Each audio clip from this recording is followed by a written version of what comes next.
సమస్త దేశములారా యెహోవాకు ఉత్సాహధ్వని చేయుడి, సంతోషముతో యెహోవాను సేవించుడి. ఉత్సాహగానము చేయుచు ఆయన సన్నిధికి రండి.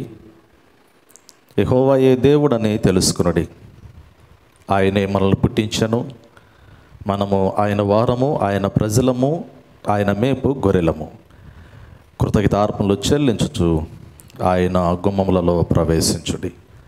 ప్రార్థన చేసుకుందాం. అందరూ తలలో వచ్చినట్లయితే దేవుడు మన యొక్క ఆత్మీయ జీవితంలో చేసి ఉన్నటువంటి మేలులు జ్ఞాపకం చేసుకుంటూ దేవుని యొక్క మహోన్నతమైనటువంటి నామమునకు కృతజ్ఞతాస్తులు చెల్లిస్తూ ఈ పరిశుద్ధ దినమందు ఈ యొక్క ఆరాధన మనము ప్రారంభించుకుందాం. ప్రార్థన చేసుకుందాం. తలలో వంచండి, ప్రార్థన చేసుకుందాం. సర్వ సృష్టికి కారణభూతుడైన మా ప్రియ పరలోకపు తండ్రి, మీ ఘనమైన పరిశుద్ధమైన మహోన్నతమైన నామమునకు స్తుతులు చెల్లిస్తూ ఉన్నాం. నిత్యము నిరంతరము సకల విధములైనటువంటి దూత గణముల చేత కొనియాడబడుతున్నటువంటి గొప్ప దేవుడవు. ఈ సర్వ సృష్టిని నాయన పరిపాలించినటువంటి వాడవు. ఈ సర్వలోకములటువంటి సకల మానవాల యొక్క జీవితాలను పోషిస్తూ సంరక్షిస్తూ నాయన ఒక శ్రేష్టమైనటువంటి ఉన్నతమైనటువంటి మార్గంలో నడిపించడానికి అనుదినము శ్రేష్టమైనటువంటి జీవపు వాక్యాన్ని వినిపిస్తున్నటువంటి జీవాధిపతి అయినటువంటి దేవ, మీ ఘనమైనటువంటి నామమును స్తుతిస్తూ ఉన్నాను. ప్రత్యేకంగా ప్రభా యొక్క పరిశుద్ధ దినమందు యావత్ ప్రపంచంలో జరుగుతున్నటువంటి మందిరాలలో ఆరాధనలోనైనా మీ పరిశుద్ధ ఆత్మని యొక్క ప్రసన్నతను మెండుగా అనుగ్రహించమని వేడుకొనొచ్చునా. నీ మందిర ఆవరణంలో పాటలు పాడుతూ మీ నామాన్ని కీర్తిస్తూ ఉండగా, కొనియాడుతూ ఉండగా నీ బిడ్డల యొక్క స్తుతుల మీద మీరు ఆసీనులైనైనా మీ యొక్క నామాన్ని మహింపరచుకోమని వేడుకొనొచ్చునా. శ్రేష్టమైనటువంటి జీవపు మాటల చేత నీ సన్నిధానంలోనికి వచ్చుచున్నటువంటి నీ బిడ్డల యొక్క హృదయాలను ప్రభ మీరు బలపరిచి జీవపు మార్గంలో నడిపించి మీ నామానికి మహిమ తెచ్చుకోమని వేడుకొనొచ్చునా. ఈ పరిశుద్ధ దినమందునైనా మా యొక్క మందిర ఆవరణంలో జరుగుతున్నటువంటి ఆరాధన అంతట్లో మీ సన్నిధిని మాకు తోడుగా ఉంచండి. మీ పరిశుద్ధాత్మనిక ప్రసన్నతను మెండుగా మాకు దయచేయండి.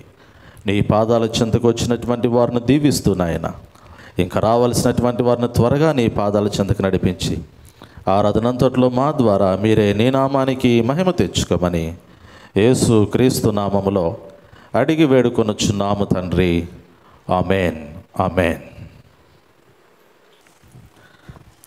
ప్రభునందు ప్రియమైన దేవుని బిడ్డలకు ప్రభునేసు క్రీస్తు నామములో హృదయపూర్వకమైనటువంటి వందనములను శుభములను తెలియపరుస్తూ ఉన్నాను. దేవుని యొక్క మహా ఉన్నతమైనటువంటి కృప, దేవుని యొక్క ప్రేమ, దేవుని యొక్క వాత్సల్యత ఈ 2024 సంవత్సరంలో చివరి మాసమైనటువంటి ఈ యొక్క డిసెంబర్ మాసంలో మరి 4వ పరిశుద్ధ దిన ఆరాధనలో దేవుని మందిరంలోనికి చేరి దేవుని నామాన్ని స్తుతించుకోవడానికి, దేవుని నామాన్ని ఘనపరచడానికి దేవుడు అనుగ్రహించినటువంటి శ్రేష్టమైనటువంటి తరుణమును బట్టి నేను దేవుని స్తుతిస్తూ ఉన్నా. దేవుని యొక్క ప్రేమ, దేవుని యొక్క వాత్సల్యత ఈ సంవత్సరంలో దేవుడు మన పట్ల మెండుగా దయచేస్తూ ఉన్నాడు. మనము క్రిస్మస్ దినాల్లో ఉన్నాం. క్రిస్మస్ పండుగను మరి గొప్పగా ఘనముగా జరుపుకోవటానికి మనమందరం కూడా చక్కటి సిద్ధపాటు కలిగినటువంటి వారుగా ఉన్నాం. సహజంగా క్రిస్మస్ పండుగ క్రైస్తవుల యొక్క జీవితాలలో, క్రైస్తవుల యొక్క కుటుంబాల్లో ఎంతో సంతోషాన్ని, ఆనందాన్ని కలిగించేటువంటి పండుగ. లోకరక్షకుడైనటువంటి యేసు ప్రభువారు సకల మానవాళి యొక్క జీవితంలో ఉన్నటువంటి ఆ మరణమును, పాపం అనేటువంటి ముసుగును తీసివేయటానికి నరావతారిగా లోకంలో జన్మించినటువంటి ఈ శ్రేష్టమైనటువంటి శుభదినములను ఈ లోకంలో ఉన్నటువంటి ప్రతి క్రైస్తవుడు కూడా ఎంతో సంతోషంగా, ఆనందంగా జరుపుకునేటువంటి దినములు ఈ క్రిస్మస్ దినములు. జనవరి మొదలుకొని డిసెంబర్ నెలలో క్రిస్మస్ పండుగ కొరకు మరి ప్రతి క్రైస్తవుడు కూడా ఎంతగానో ఎదురు చూస్తూ ఉంటాడు. లోకరక్షకుడైనటువంటి యేసు ప్రభువారి యొక్క జననమును ఎంతో గొప్పగా ఘనముగా జరుపుకోవాలి అనేటువంటి ఒక ఆలోచన. పిల్లల మనము కూడా మరి చక్కగా క్రిస్మస్ పండుగను జరుపుకోవడానికి సిద్ధపడుతూ ఉన్నాం. ఈరోజు దేవుని యొక్క లేఖనాల్లో నుంచి సిద్ధపాటును గురించి నేను మీకు జ్ఞాపకం చేయడానికి ఇష్టపడుతూ ఉన్నాను. ప్రభువును కలుసుకోవటానికి, ప్రభువును స్తుతించడానికి, ప్రభువుని ఆరాధించడానికి, ప్రభువులో పరవశించడానికి ఏ విధమైనటువంటి సిద్ధపాటు కలిగి ఉండాలి అనేటువంటిది లేఖనాల్లో కొన్ని వాక్యములను ఆధారం చేసి ఈరోజు నేను మీకు జ్ఞాపకం చేయాలని ఇష్టపడుతూ ఉన్నాను. యేసు ప్రభువారిని కలుసుకోవాలి, యేసు ప్రభువారు ఎదుట నిలవబడాలి, ఆయన స్తుతించాలి, ఆయన ఆరాధించాలి, దేవుని యొక్క మహోన్నతమైనటువంటి నామమును ఎంతగానో గొప్ప చేయాలి.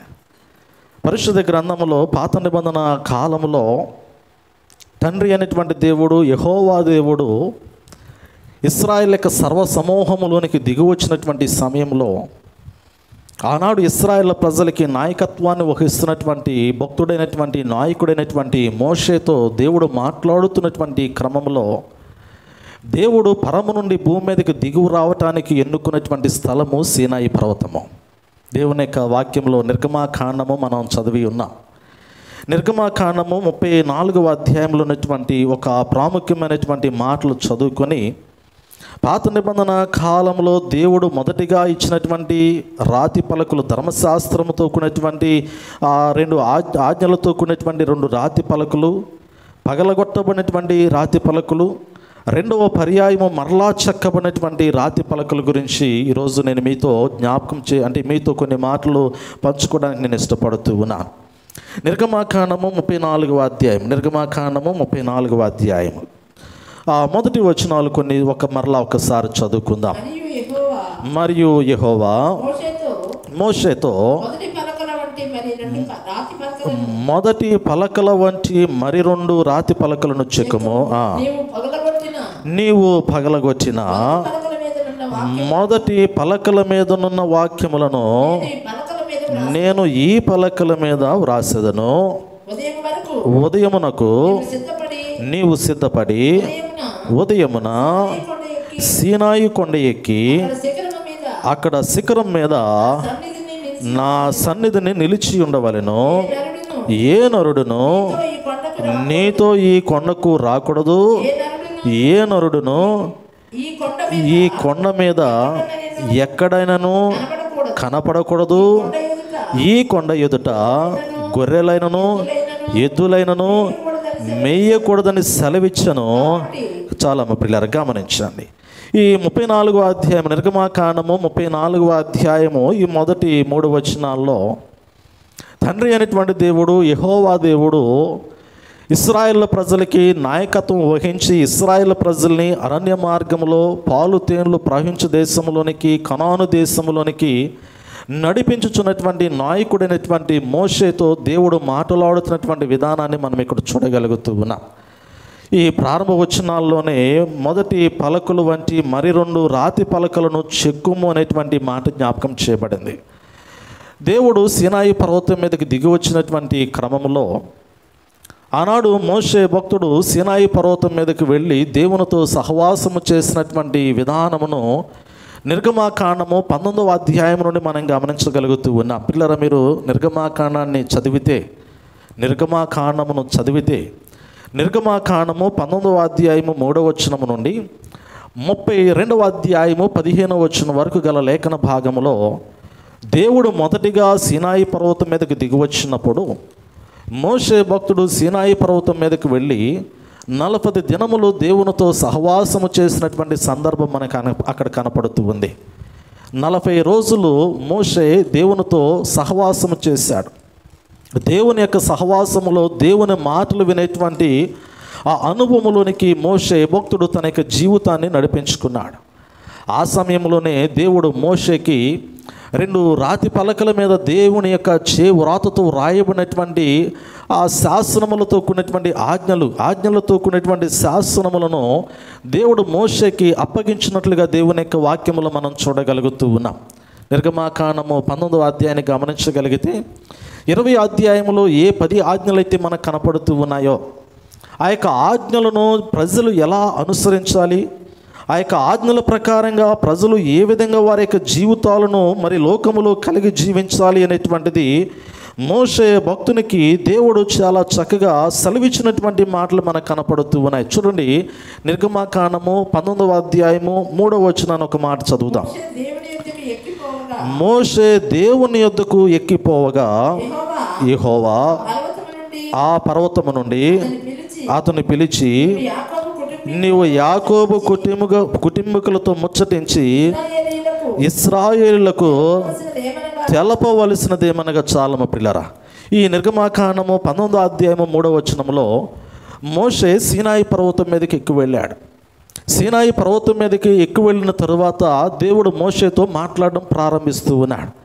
యాకోబు వంశములో ఉన్నటువంటి 12 గోత్రముల వారికి తెలియపరచవలసినటువంటి సందేశం ఏమిటి? లోకరక్షకుడైనటువంటి యేసు ప్రభువారి యొక్క జననము లోకములో జన్మించడానికి మునుపు పాత నిబంధన కాలములో ఉన్నటువంటి ఇశ్రాయేలు యొక్క జీవితాల్లో దేవుని యొక్క నియమములు ఏమై ఉన్నాయి, దేవుని యొక్క కట్టడలు ఏమై ఉన్నాయి, దేవుని యొక్క నిబంధనలు ఏమై ఉన్నాయి, దేవుడు ఇశ్రాయేలు ప్రజల్ని వారి యొక్క జీవితాలను ఏ రీతిలో ఒక శ్రేష్టమైనటువంటి మార్గములో నడిపించబోతూ ఉన్నాడో ఈ 19వ అధ్యాయం 3వ వచనం నుండి జ్ఞాపకం చేయబడినటువంటి మాటలు మనకు కనపడుతూ ఉన్నాయి. మీరు తర్వాత గృహములకు వెళ్ళిన తరువాత ఈ 19వ అధ్యాయం 3వ వచనం నుండి 32వ అధ్యాయము 15వ వచనం వరకు లేఖన భాగాన్ని చదవండి. ఇశ్రాయేలు ప్రజల యొక్క జీవితములు ఎలా ఉండాలో దేవుడు మాట్లాడుతూ ఉన్నాడు. ఈ 32వ అధ్యాయము 15వ వచనం వరకు కూడా మోషే సీనాయి పర్వతం మీదే ఉన్నాడు. సీనాయి పర్వతం మీద నుండి దిగి రాలేదు. కానీ ఎప్పుడు దిగి వచ్చాడో కూడా నేను మీకు జ్ఞాపకం చేస్తాను. 40 రోజులు రాత్రింబగళ్ళు 40 రాత్రింబగళ్ళు మోషే భక్తుడు దేవునితో గడపడానికి ఇష్టపడ్డాడు. దేవుని మాటలు వినటానికి ఇష్టపడ్డాడు. దేవుని యొక్క శ్రేష్టమైనటువంటి స్వరం ఏమైతే ఉందో ఆ స్వరమునకు అనుకూలంగా అతడు తన యొక్క జీవితాన్ని నడిపించుకోవడం మాత్రమే కాదు, కానీ ఇశ్రాయేలు జీవితాలు ఎలా నడిపించబడాలో కూడా మోషే భక్తుడు దేవుని యొక్క మాటల ద్వారా అతడు బలపరచబడినటువంటి విధానాన్ని నిర్గమాకాండంలో మనం గమనించగలుగుతూ ఉన్నాం. పిల్లలు, ఎప్పుడైతే వినటానికి ఇష్టపడుతూ ఉంటామో, ఎప్పుడైతే దేవుని యొక్క మాటల ప్రకారంగా మన యొక్క జీవితాలను నడిపించుకోవడానికి ఇష్టపడుతూ ఉంటామో అప్పుడు దేవుని ఆశీర్వాదాలు దేవుని బిడ్డల యొక్క జీవితాల్లో, దేవుని బిడ్డల యొక్క కుటుంబాల్లో మనకు కనపడుతూ ఉంటాయి. పిల్లలు గమనించండి, నిర్గమాకాండము 19వ అధ్యాయంలో జ్ఞాపకం చేయబడినటువంటి మాటలలో ఏ నరుడు కూడా దేవుణ్ణి సమీపించడానికి వీలు లేనటువంటి పరిస్థితి, ఏ నరుడు కూడా దేవుని సముఖంలోనికి రాలేనటువంటి పరిస్థితి. సీనాయి పర్వతం మీదకి దేవుడు దిగి వచ్చాడు.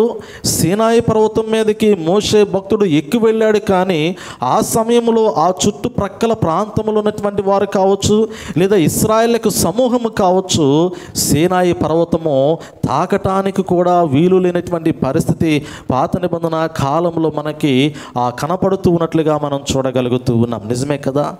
దేవుడు ఖండితంగా ఆజ్ఞాపించాడు. పరిశుద్ధుడైనటువంటి దేవుడు, నీతిమంతుడైనటువంటి దేవుడు, సమీపింపరానటువంటి తేజస్సులో నివసించుచున్నటువంటి దేవుడు భూమి మీద అడుగు పెట్టేటువంటి క్రమంలో సీనాయి పర్వతం మీదకి దిగి వచ్చేటువంటి క్రమంలో దేవుడు మోషేకి చాలా మాటలు జ్ఞాపకం చేస్తూ ఉన్నాడు. పిల్లరా, చూడండి, ఈ యొక్క వాక్య భాగాలను మనం గమనించగలిగితే ఈ 19వ అధ్యాయము కానీ 20వ అధ్యాయము కానీ లేదంటే ఆ యొక్క మిగిలినటువంటి అధ్యాయాల్లో జ్ఞాపకం చేయబడినటువంటి మాటలు న్యాయ విధుల గురించి, నియమముల గురించి, నిబంధనల గురించి, మరి అదే సమయంలో ప్రత్యక్షపు గుడారముల గురించి, మందసము గురించి, వీటన్నిటిని గురించి కూడా ఈ యొక్క అధ్యాయంలో మనకు కనపడుతూ ఉంటుంది. మీరు బాగా చదవగలిగినట్లయితే, మనస్సు పెట్టి చదవగలిగినట్లయితే ఆ దేవుడు ఆ ఇశ్రాయేలు ప్రజల్ని తనతో పాటు నడిపించుకోవడానికి ఇష్టపడుతూ ఉన్నాడు. దేవుడు ఇశ్రాయేలు ప్రజలతో తన యొక్క మాటలు వినిపించడానికి ఇష్టపడుతూ ఉన్నాడు. దేవుడు ఇశ్రాయేలు ప్రజల్లో ఉన్నటువంటి ఆ పాపాన్నంతటినీ కూడా తీసివేసి వారిలోనికి పరిశుద్ధతను కలగచేయడానికి ఇష్టపడుతూ ఉన్నాడు. కానీ దేవుని యొక్క వాక్యంలో మనం గమనించగలిగినట్లయితే ఈ నిర్గమాకాండంలో మనం చదివినటువంటి మాటల్లో ఈ 34వ అధ్యాయంలో మోషే అంటాడు కదా, నువ్వు సిద్ధపడు అంటాడు. సీనాయి పర్వతం మీదకి ఎక్కిరాటానికి నువ్వు సిద్ధపడు. ఎలాంటి సిద్ధపాటు కలిగి ఉండాలి? ఈ వాక్య భాగంలో మనం గమనించగలుగుతూ ఉన్నాం. మొదటి చేసినటువంటి రాతి పలకల వంటి మరి ఒక 2 రాతి పలకలు నువ్వు చేసుకోవాలి, సిద్ధపాటు కదా. ప్రస్తుత దినాల్లో నేను మీకు జ్ఞాపకం చేశాను ముందే, క్రిస్మస్ దినాల్లో మనం సిద్ధపడుతూ ఉన్నాం. మనకి సిద్ధపాటు ఎలాంటిది ఈ లోకంలో? డిసెంబర్ 25వ తారీఖు క్రిస్మస్ దినాన లేదా నూతన సంవత్సరంలోనికి ప్రవేశించేటువంటి క్రమంలో మనకంటూ కూడా ఒక సిద్ధపాటు ఉంటుంది. భౌతికంగా మనం గమనించగలిగినట్లయితే చక్కటి నూతనమైనటువంటి వస్త్రాలను కొనుక్కోవటానికి, వాటిని చక్కగా మనకి నచ్చినట్లుగా, మన మనస్సుకు నచ్చినట్లుగా, మనకి ఇష్టమైనట్లుగా ఆ యొక్క నూతనమైనటువంటి వస్త్రాలను మనము కొనుక్కొని కుట్టించుకొని క్రిస్మస్ రోజు వేసుకోవడానికి మనం సిద్ధపడుతూ వచ్చాం. రెండోది, ఆ రోజు మనము ఏ విధమైనటువంటి శ్రేష్టమైనటువంటి భోజన పదార్థములు సిద్ధపరచుకోవాలో కూడా ముందే ఆలోచన కలిగి ఉంటాం కదా. ఎవరెవరిని పిలవాలి, బంధువుల్ని కానీ, స్నేహితులు కానీ, శ్రేయోభిలాషులు కానీ, క్రిస్మస్ పండుగ రోజు మన ఇంట్లోనికి ఎవరు రావాలి, మనం ఎవరి ఇంటికి వెళ్ళాలి, లేదా మనం ఆ రోజు ఎలా మనము ఆ సహవాసాన్ని కొనసాగించుకోవాలో ఇష్టపడుతూ ఉంటాం. అంటే క్రిస్మస్ కొరకు సిద్ధపాటులో భౌతికంగా నేను మీకు జ్ఞాపకం చేస్తూ ఉన్నాను, భౌతికపరమైనటువంటి సిద్ధపాటు. మూడోది, మనం గమనించగలిగితే క్రిస్మస్ పండుగ కొరకు మరి మనం మన యొక్క గృహాలు అలంకరించుకుంటాం కదా. ఇల్లు శుభ్రం చేసుకోవటము, వస్తువులు శుభ్రం చేసుకోవటము, అదే సమయంలో క్రిస్మస్ డెకరేషన్తో ఆ గృహాన్ని అంతటినీ కూడా అలంకరించుకోవడానికి మనం ఇష్టపడుతూ ఉంటాం. పండుగ కొరకు మన ఇంటిని సిద్ధపరుస్తూ ఉంటాం. రెండోది, మన ఒంటిని కూడా సిద్ధపరుచుకుంటాం. అవునా కాదా? క్రిస్మస్ పండుగ కొరకు సిద్ధపాటు ఎలా ఉంటుంది? ఒకటి, మన గృహాన్ని చక్కగా మనం సిద్ధపరచుకుంటాం, అలంకరించుకుంటాం. రెండోది, క్రిస్మస్ పండుగ కొరకు మన ఒంటిని కూడా జాగ్రత్తగా అలంకరించుకోవడానికి సిద్ధపడుతూ ఉంటాం. రెండు రకాలైనటువంటి భౌతికపరమైనటువంటి సిద్ధపాటులు అనేటువంటివి భూ సంబంధమైనటువంటి మార్గములు మనం గమనించగలుగుతూ ఉన్నాం. కానీ ఆత్మ సంబంధమైనటువంటి సిద్ధపాటు, యేసు ప్రభువు లోకంలో జన్మించాడు అంటే ఏదో ఒక సాధారణమైనటువంటి వ్యక్తిగా జన్మించినటువంటి వాడు కాదు, కానీ ఏదో భూలోకంలో ఉన్నటువంటి మానవుల యొక్క జీవితాలు ఉన్నటువంటి కష్టాలను నష్టాలను తీర్చడానికి జన్మించినటువంటి వాడు కాదు, కానీ భూలోకంలో ఉన్నటువంటి ప్రజలకి నాయకత్వం వహించేటువంటి రాజుగా జన్మించినటువంటి వాడు కాదు, కానీ భూలోకంలో ఉన్నటువంటి సకల మానవాళి యొక్క అవసరతలను అక్కర్లను తీర్చడానికి జన్మించినటువంటి వాడు కాదు, కానీ యేసు ప్రభువారి యొక్క జననంలో రక్షణ దాగి ఉన్నదనేటువంటి సంగతిని పరిశుద్ధ గ్రంథంలో ఉన్నటువంటి వాక్యాలు మనకు జ్ఞాపకం చేయబడుతూ ఉన్నాయి. మరణములో ఉన్నటువంటి నరుని యొక్క జీవితాన్ని మరణము నుండి విడిపించడానికి యేసు ప్రభువారి యొక్క జననము మనకు గుర్తు చేయబడుతూ ఉంది. దేవునికి దూరం అయిపోయినటువంటి నరుణ్ణి దేవునికి సమీపంగా తీసుకుని రావటానికి క్రిస్మస్ దినములలో యేసు ప్రభువారు ఈ లోకములో జన్మించినటువంటి సందర్భం మనకు కనపడుతూ ఉంది. పాపములో కొట్టిమిట్టాడుతున్నటువంటి సకల మానవాళి యొక్క ముఖముల మీద ఉన్నటువంటి ముసుగును తొలగించడానికి క్రిస్మస్ పండుగ అనేది దేవుని యొక్క వాక్యము మనకి జ్ఞాపకం చేస్తూ ఉంది కదా. క్రిస్మస్ పండుగ ఎందుకు అంటే సకల మానవాళి యొక్క జీవితంలో ఉన్నటువంటి పాపపు ముసుగును తొలగించడానికి యేసు ప్రభువారు లోకంలో జన్మించాడు, కానీ లోకంలో ఉన్నటువంటి నొరల యొక్క జీవితాల్లో ఉన్నటువంటి కష్టాలను నష్టాలను తొలగించడానికైతే కాదు. ఎందుకంటే పాత నిబంధన కాలంలో ఇశ్రాయేలైనటువంటి వారు, యూదులైనటువంటి వారు మెస్సయ్య లోకంలోనికి వస్తాడని ఎదురు చూశారు. మెస్సయ్య ఈ లోకంలోనికి వస్తాడు, ఆయన రాజుగా మమ్మల్ని ఏలుతూ ఉంచాడు, ఆయన రాజుగా మమ్మల్ని పరిపాలిస్తాడు, ఆయన రాజుగా మా జీవితాల్లో ఉన్నటువంటి ఆ కష్టాలను నష్టాలను తొలగించి బానిసత్వము నుండి మమ్మల్ని విడిపించి ఒక ఉన్నతమైనటువంటి పరిపాలనలోనికి ఆయన మమ్మల్ని తీసుకుని వెళతానని ఆనాడు ఇశ్రాయేలు యూదులు ఎదురు చూసినటువంటి సందర్భాన్ని పరిశుద్ధ గ్రంథంలో అనేక మంది ప్రవక్తలు జ్ఞాపకం చేశారు పిల్లరా. కానీ నిజమైనటువంటి రక్షణ ఆనందాన్ని మనం గమనించగలిగితే ఇక్కడ మోషే ద్వారా దేవుడు సకల మానవాళికి జ్ఞాపకం చేయడానికి ఇష్టపడుతూ ఉన్నాడు. చూడండి, ఒక మాట నేను మీకు తెలియపరుస్తూ ఉన్నా. ఇక్కడ మోషే భక్తుడు సీనాయి పర్వతం మీదకి వెళ్ళటానికి రెండవ పర్యాయం సీనాయి పర్వతం మీదకి దేవుణ్ణి కలుసుకోవడానికి వెళ్ళేటువంటి సమయంలో దేవుడు సిద్ధపడి రమ్మని జ్ఞాపకం చేస్తూ ఉన్నాడు. ఎలాంటి సిద్ధపాటును జ్ఞాపకం చేస్తూ ఉన్నాడు అంటే, మొదటి పలకల వంటి 2 రాతి పలకలను చెక్కుము అంటాడు. మొదటి పలకల వంటి 2 రాతి పలకలు అంటాడు కదా. మొదటి పలకలు పగలగొట్టబడ్డాయి లేదా కదా. ఎందుకు పగలగొట్టబడ్డాయి మొదటి పలకలు? మొదటి పలకలు ఎందుకు పగలగొట్టబడ్డాయి? మరలా రెండో పలకలు ఎందుకు చేయబడ్డాయి? అక్కడే పేజీ తిప్పితే మనకి అక్కడే అర్థమవుతుంది. నిర్గమాకాండము 32వ అధ్యాయంలో ఈ మాటలు మనకు గుర్తు చేయబడుతూ ఉన్నాయి. సీనాయి పర్వతం మీద మోషే భక్తుడు దేవుని సహవాసములో ఉన్నాడు, దేవునితో గడుపుతూ ఉన్నాడు, దేవుని మాటలు వింటూ ఉన్నాడు. దేవుడు మోషే భక్తునికి ప్రజలతో ఏమి మాట్లాడాలో, వారికి ఏమి బోధించాలో, వారిని ఎలా నడిపించాలో, వారి జీవితాలను దేవుడు ఎలా ఆశీర్వదించబోతూ ఉన్నాడో, దేవుడు వారితో ఎలాంటి నిబంధన చేసుకోబోతూ ఉన్నాడో, ఇవన్నీ కూడా సీనాయి పర్వతం మీద దేవుడు మోషేతో మాట్లాడుతూ 40 దినములు దేవుని సముఖంలోనే ఉండిపోయాడు, దేవుని సన్నిధిలోనే ఉండిపోయాడు. సీనాయి పర్వతము చుట్టూ ఉన్నటువంటి ప్రజలైతే, పిల్లరా, ఇశ్రాయేల్ అయితే దేవుణ్ణి సమీపించడానికి వీలు లేదు, సీనాయి పర్వతము తాకటానికి కూడా వీలు లేదు. ఎందుకంటే వీరు పరిశుద్ధత లేనటువంటి వారు, పాపములోనే బ్రతుకుతున్నటువంటి వారు, మరణకరమైనటువంటి స్థితిలో సంచారము చేయుచున్నటువంటి వారు. వీరు దేవుణ్ణి సమీపించాలి అంటే మరణములో నుండి వారు బయటికి రావాలి, పాపములో నుండి బయటికి రావాలి, పరిశుద్ధులుగా పరిశుద్ధుడైనటువంటి ప్రభువుని సమీపించేటువంటి స్థితిలోనికి రావాలి. కాబట్టి దేవుడు నిర్గమాకాండంలో ఏ నరుడు కూడా ఆయన సమీపించడానికి వీలు లేదనేటువంటి మాట జ్ఞాపకం చేశాడు. ఏ నరుడు కూడా సీనాయి పర్వతాన్ని తాకటానికి కానీ, సీనాయి పర్వతము ఎక్కడానికి కానీ వీలు లేదు అనేటువంటి మాటను దేవుడు ఆనాడు ఆజ్ఞాపించినట్లుగా దేవుని యొక్క లేఖనాల్లో మనం గమనించగలుగుతూ ఉన్నాం.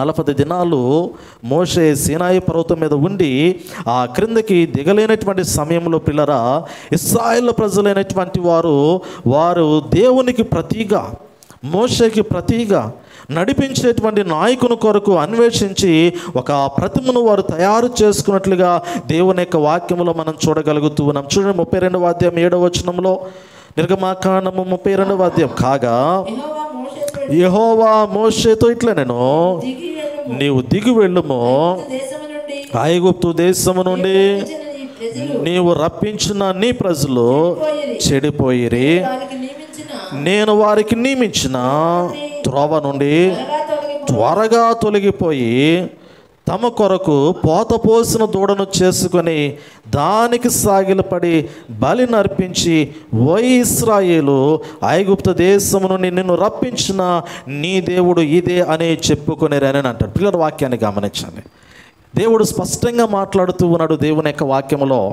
దేవుని యొక్క మాటల్లో మనకి జ్ఞాపకం చేయబడినటువంటి మాట ఏమిటంటే, పర్వతం మీద దేవుని యొక్క మహిమ మేఘములో నుండి దిగి వచ్చి మోషేతో మాట్లాడుతూ, మోషేతో దేవుడు అంచు ఉన్నాడు కదా, ఇదిగో నీవు త్వరగా దిగి వెళ్ళు, నీవు త్వరగా దిగి వెళ్ళు, ఆలస్యం చేయవద్దు.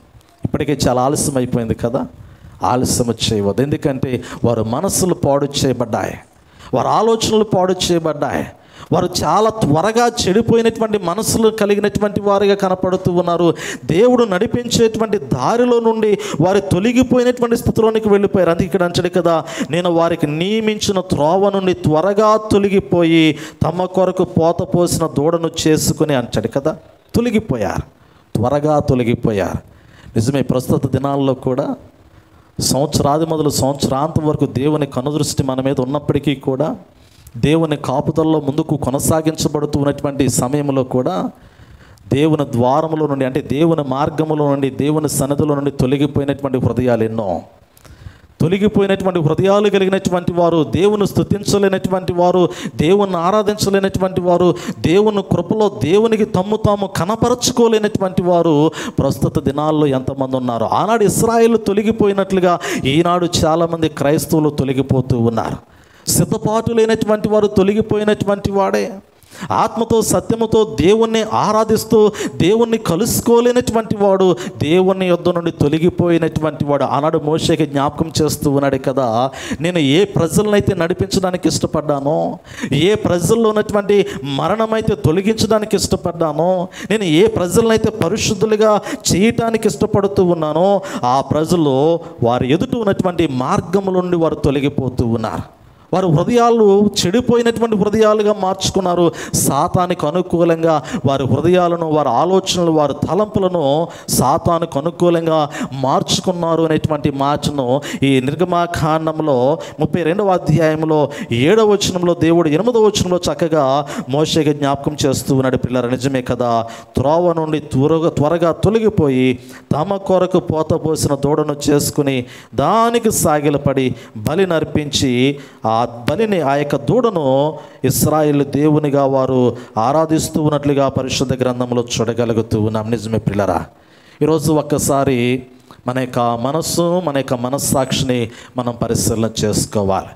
ఈ సంవత్సరంలో దేవుడు నీకు ఇచ్చినటువంటి ఆశీర్వాదం, ఈ సంవత్సరంలో దేవుడు నీకు ఇచ్చినటువంటి కాపుదల, ఈ సంవత్సరంలో దేవుడు నీ పట్ల చేసినటువంటి ఈ మేలుకరమైనటువంటి కార్యాలు, ఈ సంవత్సరంలో దేవుడు నిన్ను నడిపించినటువంటి విధానంలో నీవు ఎప్పుడు ఎక్కడ ఎలా తొలగిపోయావో ఒకసారి గుర్తు చేసుకోవాలి.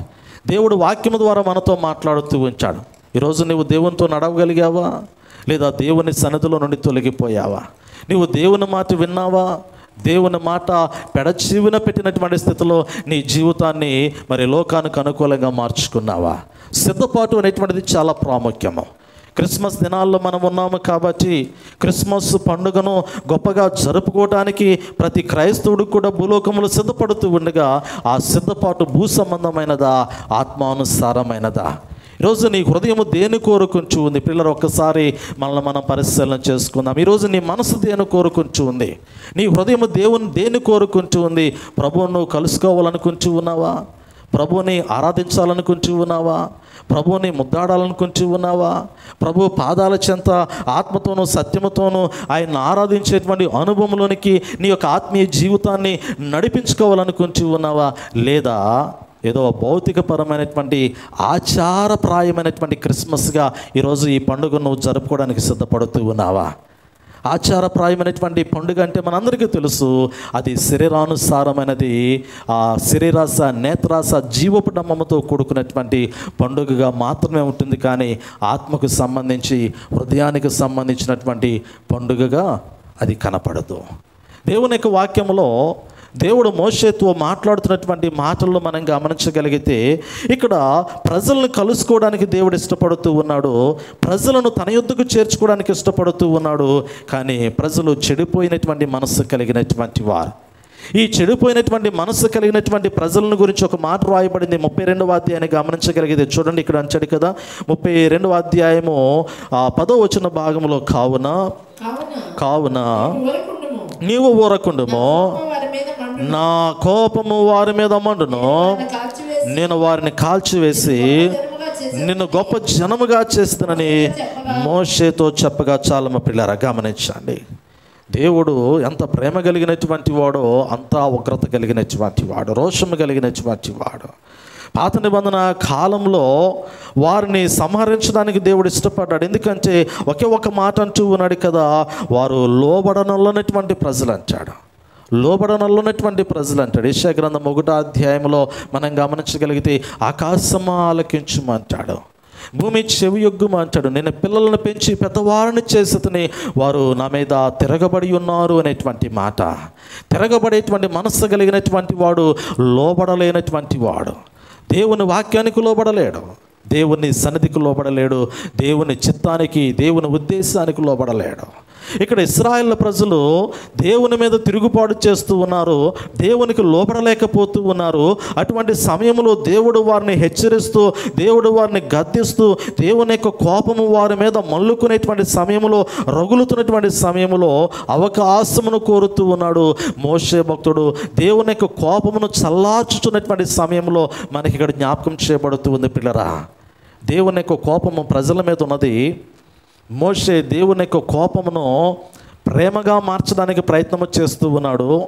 ఆ కోపమును కాస్త దేవుడు ప్రజల మీద చూపేటువంటి కోపాన్ని తప్పించడానికి మోషే భక్తుడు దేవునితో మాట్లాడి ప్రజల జీవితంలోనికి క్షమాపణ తీసుకొచ్చేటువంటి సందర్భాన్ని ఆ మిగిలినటువంటి వచనాల్లో మనం గమనించగలుగుతూ ఉన్నాం. నీకు కోపము మండనేలా ప్రశ్నించినటువంటి మాట గమనించండి. ఇక్కడ అంచడి కదా 11వ వచనంలో, మోషే తన దేవుడైన యెహోవాను ప్రతిమాలుకొని, యెహోవా నీవు మహాశక్తి వలన, బాహుబలం వలన ఐగుప్తు దేశము నుండి రప్పించిన నీ ప్రజల మీద నీ కోపము మండనేలా కదా.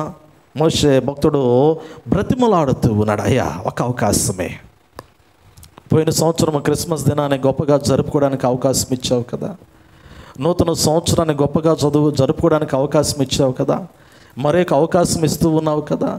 మరి ఆత్మతోనూ సత్యముతోనూ ఆరాధించుకునేటువంటి మనస్సు కూడా వారికి అనుగ్రహించు కదా.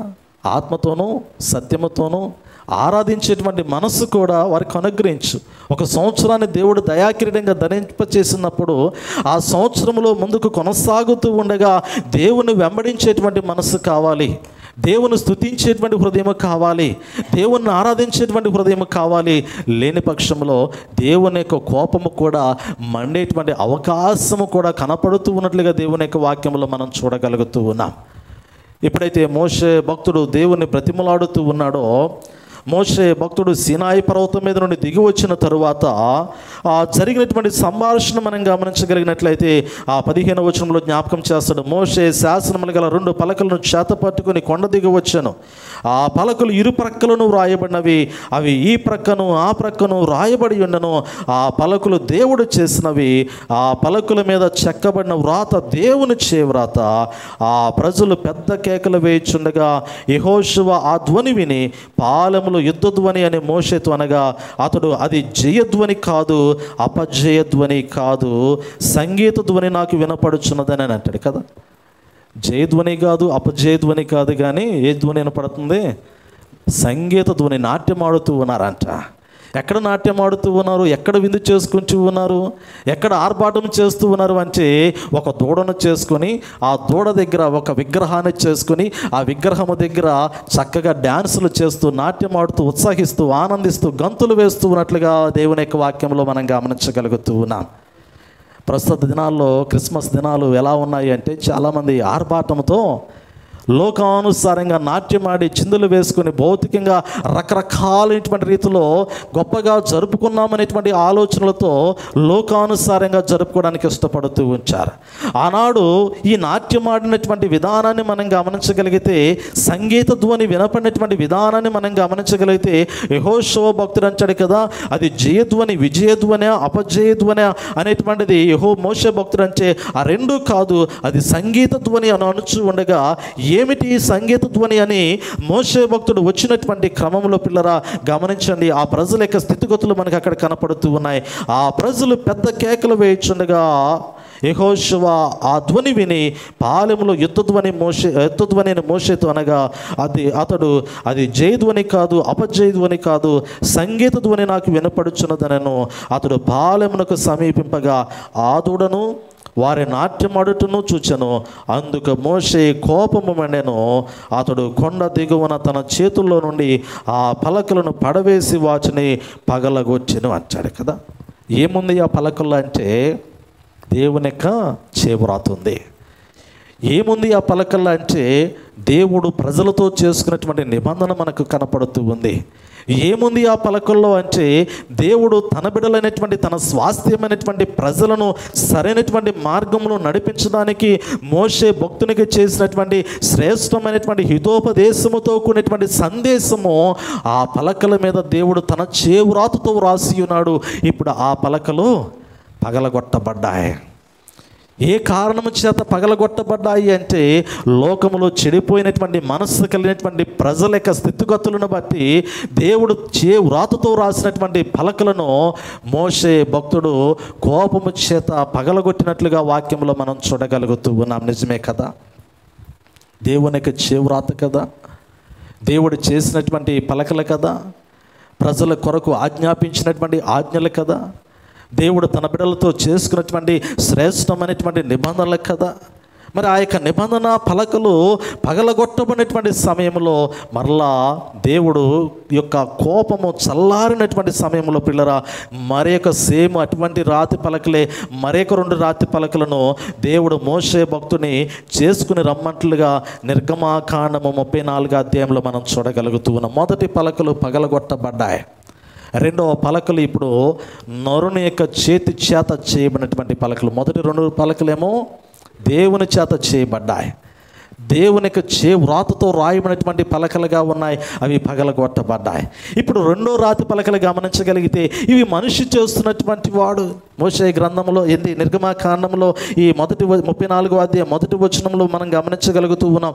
మొదటి పలకల వంటి మరి 2 రాతి పలకలను చెక్కుము, నీవు పగలగొచ్చిన మొదటి పలకల మీద ఉన్న వాక్యములను నేను ఈ పలకల మీద వ్రాసదని అంటాడు కదా.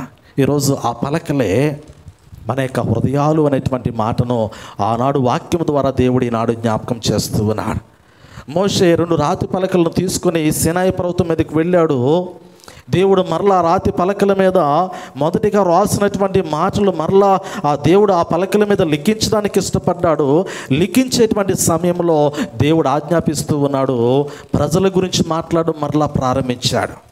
ప్రజలను గురించి మరలా మాట్లాడడం ప్రారంభించి ఆ జ్ఞాపకం చేసినటువంటి మాట ఏమిటంటే 3వ వచనం అంటాడు కదా, ఏ నరుడును నీతో ఈ కొండకు రాకూడదు అంటాడు. ఈసారి దేవుని యొక్క కోపాన్ని గమనించగలిగితే ప్రారంభంలో 19వ అధ్యాయంలో మనం చూడగలుగుతాం ఈ మాటను. 19వ అధ్యాయం చూడండి ఒకసారి.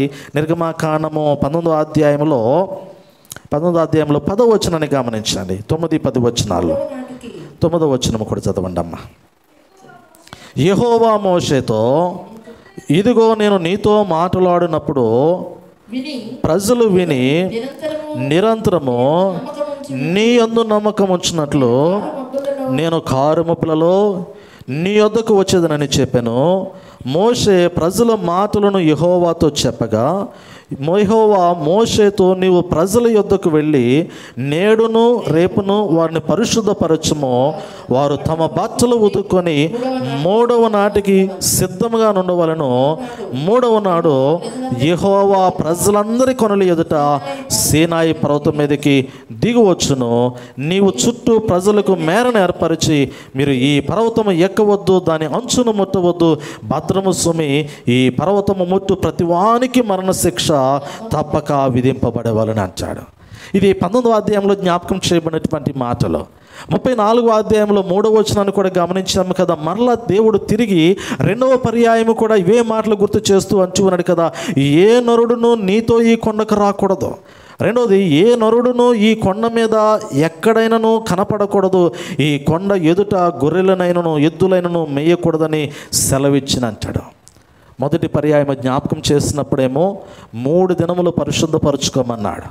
3 దినములు పరిశుద్ధపరచుకుని సీనాయి పర్వతం యొద్దకు వారిని తీసుకుని రమ్మన్నాడు. సీనాయి పర్వతం యొద్దకు తీసుకుని వచ్చినటువంటి సమయంలో పర్వతాన్ని వారు తాకకూడదు. కానీ మేఘముల నుండి దేవుని యొక్క మహిమ దిగి వచ్చినటువంటి క్రమంలో దేవుని యొక్క స్వరము వినేటువంటి అవకాశాన్ని దేవుడు ప్రజలకు ఇచ్చాడు కదా. ఎంత గొప్ప భాగ్యమో! దేవుడిని చూచేటువంటి భాగ్యాన్ని ఆనాడు ప్రజలు పొందుకోలేదు. కానీ దేవుడు మోషే భక్తునితో మాట్లాడుతూ ఉండగా ఆ స్వరమును వినేటువంటి, ఆ మహిమను చూచేటువంటి ఆ భాగ్యమును దేవుడు ఆనాడు ఆ ప్రజలకు ఇచ్చాడు. ఎందుకంటే ఈ 19వ అధ్యాయంలో ఆ మాట మనం గమనించగలుగుతూ ఉన్నాం. 11వ వచనంలో 3వ నాటికి సిద్ధముగా ఉండవలను. 3వ నాడు యెహోవా ప్రజలందరి కనుల ఎదుట సీనాయి పర్వతం మీదకి దిగవచ్చును అంటాడు కదా. ప్రజలందరి కనుల ఎదుట వారు చూస్తూ ఉండగా మేఘములో నుండి దేవుడు ఆ పర్వతం మీదకి దిగి వస్తూ ఉన్నాడు. కానీ 2వ పర్యాయము ఆ భాగ్యాన్ని దేవుడు వారికి ఇవ్వటం లేదు. చెడిపోయినటువంటి మనసు దేవుని చూచేటువంటి ఆ మనస్సుగా లేదు అనేటువంటి మాట. చెడిపోయినటువంటి హృదయాలు దేవుని సమీపించలేవు. ఆ హృదయము శుద్ధీకరించబడాల, ఆ హృదయము పరిశుద్ధపరచబడాల, ఆ మనసు మార్చబడాల. వారి ఆలోచన విధానము దేవుని యొక్క సముఖములోనికి రావటానికి అనుకూలమైనటువంటి రీతిలో మరల్చబడాలి అనేటువంటి మాటను నిర్గమాకాండములో దేవుడు మోషే ద్వారా జ్ఞాపకం చేసినట్లుగా మనం గమనించగలుగుతూ ఉన్నాం. నిజమే కదా ప్రియులారా, నిజమే. దేవుడైతే తన ప్రజలను తన యొద్దకు చేర్చుకోవాలని ఆశపడుతూ ఉన్నాడు. కానీ లోకమునటువంటి ప్రజలైనటువంటి వారైతే దేవుణ్ణి సమీపించలేనటువంటి స్థితిలో పాపములో నిలిచి ఉన్నారు. ఆ పాపములోనే వారి యొక్క జీవితాన్ని కొనసాగించుకునేటువంటి సందర్భాన్ని ప్రజల యొక్క జీవితాల్లో దేవుడు జ్ఞాపకం చేస్తూ ఉన్నాడు. ఈ నిర్గమాకాండంలోనే నేను మీకు జ్ఞాపకం చేస్తున్నమాట. 34వ అధ్యాయం గమనించండి. అదే అధ్యాయంలో 9వ వచనాన్ని గమనించండి. 9వ వచనాన్ని గమనించండి. ప్రభువా, నా మీద నీకు కటాక్షము కలిగిన ఎడల నా మనవి ఆలకించము దయచేసి. నా ప్రభువు మా మధ్యన ఉండి మాతో కూడా రావలను.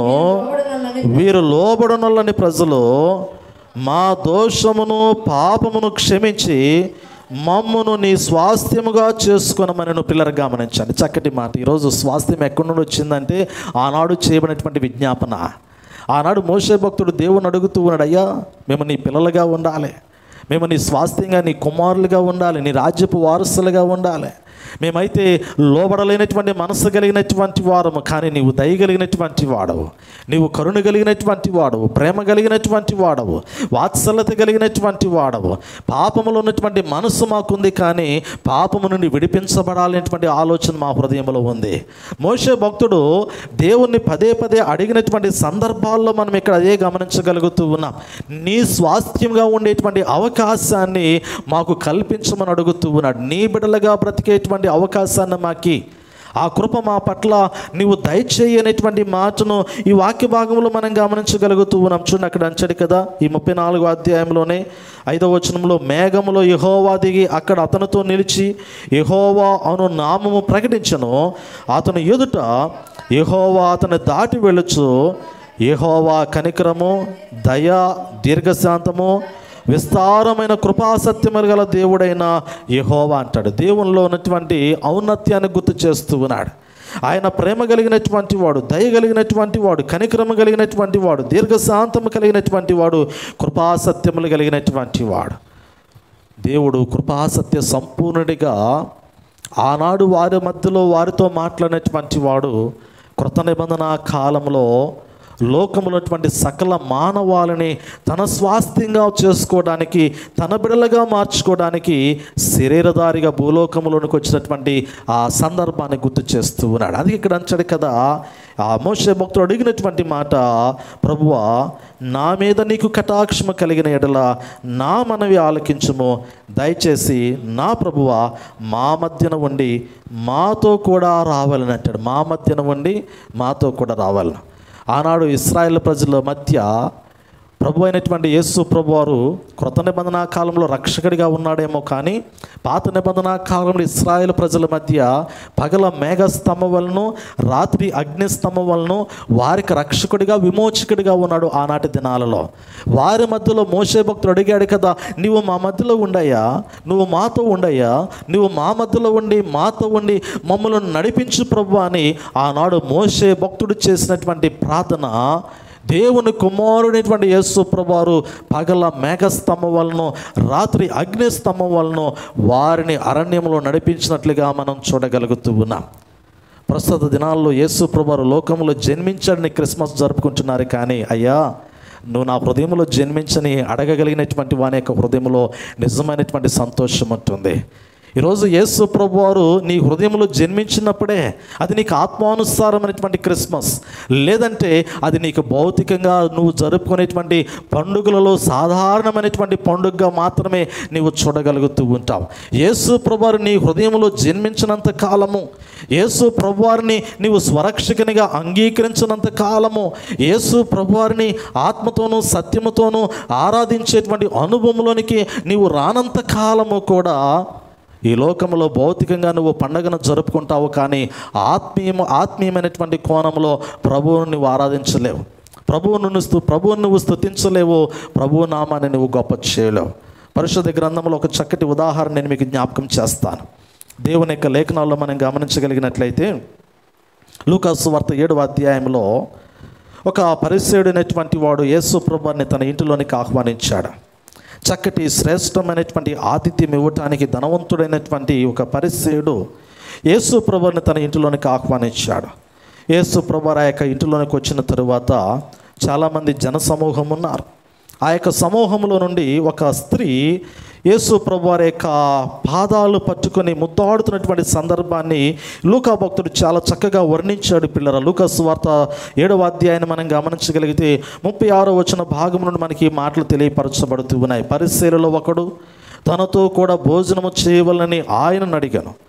ఆయన ఆ పరిసయ్యుని ఇంటికి వెళ్ళి భోజన పంక్తిని కూర్చుండగా ఆ ఊరిలో ఉన్న పాపాత్మురాలైన ఒక స్త్రీ యేసు పరిసయ్యుని ఇంట భోజనమునకు కూర్చున్నాడని తెలుసుకొని ఒక బుడ్డిలో అత్తరు తీసుకుని వచ్చి వెనక తట్టు ఆయన పాదముల యొద్ద నిలవబడి ఏడ్చుచు కన్నీళ్లతో ఆయన పాదములను తడిపి తల వెంట్రుకలతో తుడిచి ఆయన పాదములను ముద్దు పెట్టుకొని ఆ అత్తర వాటికి పూసిన అంటాడు కదా. ఇది నిజమైనటువంటి హృదయానికి సంబంధించినటువంటి ఆనందము.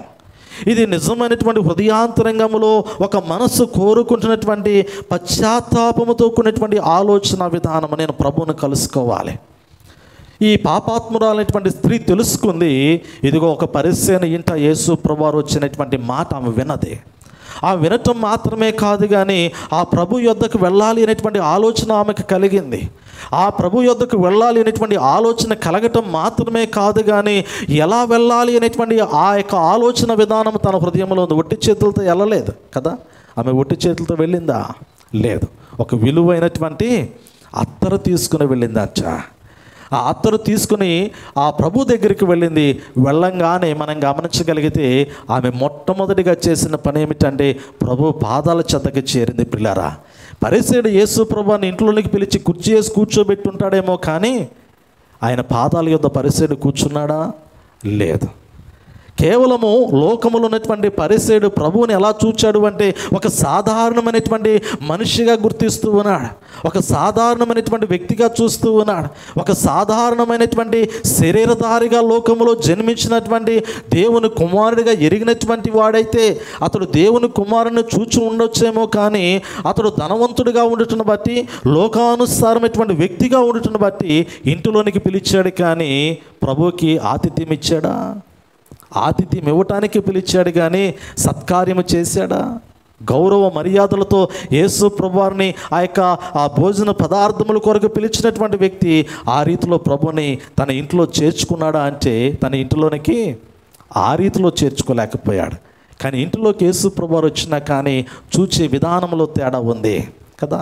ప్రస్తుత దినాల్లో వ్యక్తుల యొక్క ఆలోచన ఎలా ఉంటుందంటే మనుషులను చూచే విధానంలో వ్యత్యాసం వచ్చింది, మనుషులను పలకరించేటువంటి విధానంలో వ్యత్యాసం ఉంటుంది. ఒక వ్యక్తిని ఇంకొక రకంగా, ఇంకొక వ్యక్తిని ఇంకొక రకంగా మాట్లాడేటువంటి విధానం మనకు కనపడుతుంది. సాధారణంగా మనుషుల యొక్క హృదయాల్లో ఉన్నటువంటి ఆలోచనలు ఎలా ఉంటాయంటే లోకానుసారంగా ఉన్నటువంటి వ్యక్తుల యొక్క హృదయాలు ఎలా ఉంటాయో ఈ పరిసేన యొక్క హృదయం కూడా అలాగే ఉంది. పిల్లరా, యేసు ప్రభువుని పిలిచాడు, కనీసము పాదాలు కడుక్కోవడానికి నీళ్లు కూడా ఇవ్వలేదు, చేతులు కడుక్కోవడానికి నీళ్లు కూడా ఇవ్వలేదు, తుడుచుకోవడానికి తువ్వాలు కూడా ఇవ్వలేదు. ఇంట్లోనికి మాత్రం భోజనానికి పిలిచాడు. ప్రస్తుత దినాల్లో యేసు ప్రభువు లోకంలో జన్మించాడు కానీ నీ హృదయంలో జన్మించకపోతే ఈ పరిసేన లాంటి జీవితమే నీ జీవితము కూడా, ఈ పరిసేన వంటి జీవితమే నీ జీవితము కూడా. నీ ఇంట్లోనికి ప్రభు వచ్చాడేమో కానీ నీ మనసులోనికి ప్రభు వచ్చాడా కదా. ఈరోజు నువ్వు ఇంట్లో క్రిస్మస్ ట్రీ పెట్టి ఉండొచ్చు, స్టార్ పెట్టి ఉండవచ్చు, లేదా ఇల్లంతా డెకరేషన్ చేసి ఉండొచ్చు, ఇల్లంతా ఆర్భాటంతో చక్కగా హంగులతో నీవు అలంకరించుకుని ఉండొచ్చేమో కానీ ఇంట్లో క్రిస్మస్ వాతావరణం ఉండొచ్చేమో కానీ నీ మనసులో ఉందా? నీ హృదయంలో ఉందా? నీ ఆత్మలో ఉందా? ఆత్మలో ప్రభువులో పరవశించగలిగినటువంటి అనుభవంలో ఈ క్రిస్మస్ దినాన్ని నువ్వు జరుపుకోవడానికి నీ హృదయాన్ని సిద్ధపరచుకోగలిగావా? భౌతికంగా మాత్రమే సిద్ధపరచుకోవడానికి ప్రయత్నం చేస్తే అది నిరుపయోగమైనటువంటి క్రిస్మస్సే. లోకంలో అన్యుడు ఏ విధంగా ఉంటాడో నీవు కూడా అలాంటి వాడవే, నీవు కూడా అలాంటి మనసు కలిగినటువంటి వాడవే. పరిసేయుడు యేసు ప్రభువుని ఇంట్లోనికి పిలిచాడు కానీ తన మనసులోనికి యేసు ప్రభువుని ఆహ్వానించలేకపోయాడు. అదే సమయంలో ఆ చుట్టుప్రక్కల ఉన్నటువంటి ప్రాంతంలో ఉన్నటువంటి ఒక పాపాత్మురాలైనటువంటి స్త్రీ ప్రభు ఆ ఇంటిలోనికి వచ్చాడు అనేటువంటి మాట తెలిసిన మరుక్షణము ఆమె సిద్ధపడింది. ఆమె సిద్ధపాటు ఎలా ఉందంటే నేను ప్రభు పాదాలు పట్టుకోవాలి, ప్రభు పాదాలు పట్టుకుని నాలో ఉన్నటువంటి పాపమును తీసివేసుకోవడానికి, నేను క్షమాపణ కోరుకోవడానికి ఇదే శ్రేష్టమైనటువంటి సమయము, ప్రభువును ముద్దాడేటువంటి సమయము, ప్రభు యొక్క పాదాలు కన్నీటితో కడిగేటువంటి సమయము, ప్రభు యొక్క పాదాలకి విలువైనటువంటి అత్తరుతో పోలినటువంటి నా జీవితాన్ని సమర్పించుకునేటువంటి సమయం అని ఈ పాపాత్మురాలైనటువంటి స్త్రీ కోరుకునేటువంటి స్థలం ఏదైనా ఉన్నదంటే అది ప్రభు పాదాలే కదా. ఈరోజు ప్రభు పాదాలు పట్టుకోగలిగినటువంటి వాడు ధన్యుడు, ప్రభు పాదాల యొద్దకు రాగలిగినటువంటి వాడు ధన్యుడు. యేసు ప్రభు ఇంట్లోనికి వచ్చాడేమో కానీ ప్రభు పాదాల చెంతకు వచ్చినటువంటి స్త్రీ ధన్యురాలైనటువంటి స్త్రీగా, ప్రభువుని స్వరక్షకునిగా అంగీకరించినటువంటి స్త్రీగా, ప్రభువుని తన హృదయంలో ఆరాధించినటువంటి స్త్రీగా, ప్రభువుని ముద్దాడి కలుసుకున్నటువంటి స్త్రీగా ఈ యొక్క స్త్రీ మనకు కనపడుతూ ఉంది. పిల్లరా, ఆమె కదా నిజమైనటువంటి ఆనందాన్ని హృదయంలో అనుభవించింది. ఆమె కదా నిజమైనటువంటి సంతోషాన్ని ప్రభువు పట్ల వ్యక్తపరిచింది. ఆమె కదా నిజంగా ప్రభుతో శ్రేష్టమైనటువంటి సహవాసాన్ని కోరుకుంది.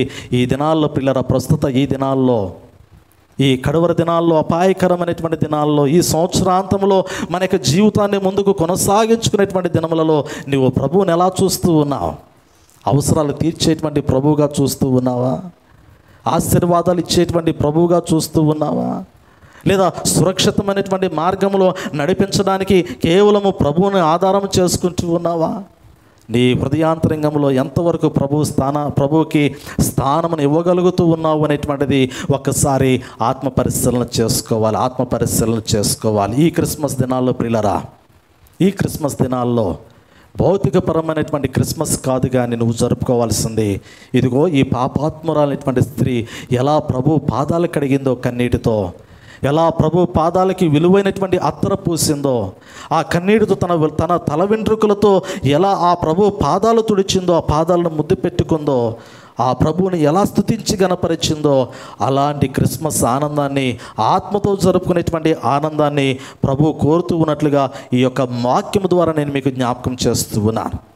ఎప్పటికైనా దేవుని యొక్క స్వాస్థ్యముగా, దేవుని బిడలుగా, దేవుని రాజ్యపు వారసులుగా ఉండాలని ఆ దేవుడు కోరుతూ ఉన్నాడు. దేవుని యొక్క రాజ్యమును స్వతంత్రించుకునేటువంటి అనుభవంలోనికి ఆత్మీయ జీవితంతో కూడినటువంటి సిద్ధపాటు కొనసాగించుకోమని దేవుడు ఆజ్ఞాపిస్తూ ఉన్నట్లుగా వాక్యంలో చూడగలుగుతూ ఉన్నాం. ఇంకొక వ్యక్తిని నేను మీకు జ్ఞాపకం చేస్తాను. ఇక్కడ పాపాత్మురాలైనటువంటి స్త్రీ ప్రభువుని ముద్దాడింది, ప్రభువుని కలుసుకుంది, విలువైనటువంటి తన జీవితాన్ని ప్రభువుకి సమర్పించుకుంది. ఆమె హృదయంలో ప్రభు పట్ల పరవశాన్ని, ఆనందాన్ని వ్యక్తపరిచింది. కానీ పరిసయ్యుడు మాత్రము ఇంటిలోనికి ప్రభువుని పిలిచాడు కానీ ఆనందించలేదు. ప్రియులారా, ఇంటిలోనికి ప్రభువు పిలిచాడు, ప్రభు వచ్చిన ఆనందం అతనికి లేదు, ప్రభు వచ్చిన సంతోషం అతనికి లేదు. ప్రభువుకి ఆతిథ్యం ఇవ్వాలనుకున్నాడు కానీ ఆ యొక్క ఆతిథ్యం వల్ల ప్రభువు సంతోషించలేదు కదా. ఆ భోజనాన్ని బట్టి ప్రభు ఏమైనా సంతోషించాడా? లేదు. కానీ ప్రభు ఇంటిలోనికి వచ్చాడు కానీ ఇంటిలో ఆనందం లేదు, ఇంటిలో సంతోషం లేదు, ఇంటిలో క్రిస్మస్కి సంబంధించిన ఆనవాలే లేదు. ఒకానొక సమయంలో మనందరికీ తెలిసినటువంటి మాట నేను మీకు గుర్తు చేస్తూ ఉన్నాను. ఒకానొక సమయంలో లేక పుట్టినటువంటి ఒక కుమారుని యొక్క జన్మదిన వేడుకలను జరుపుకోవటానికి దంపతులు బహు ఆర్భాటంగా పుట్టినరోజుల వేడుకలు ఆరంభించారంటే పిల్లరా, ఆ యొక్క జన్మదినము కూడా డిసెంబర్ మాసమే, చలికాలమే, మంచు కురిచేటువంటి కాలమే.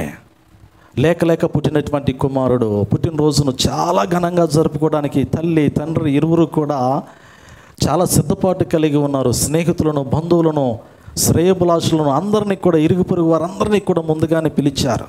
ఇదిగో పలానా రోజు మా యొక్క కుమారుని యొక్క పుట్టినరోజు, మేము ఘనంగా చేయాలనుకుంటూ ఉన్నాం, మేము సంతోషిస్తూ ఉన్నాం, మేము ఆనందిస్తూ ఉన్నాం.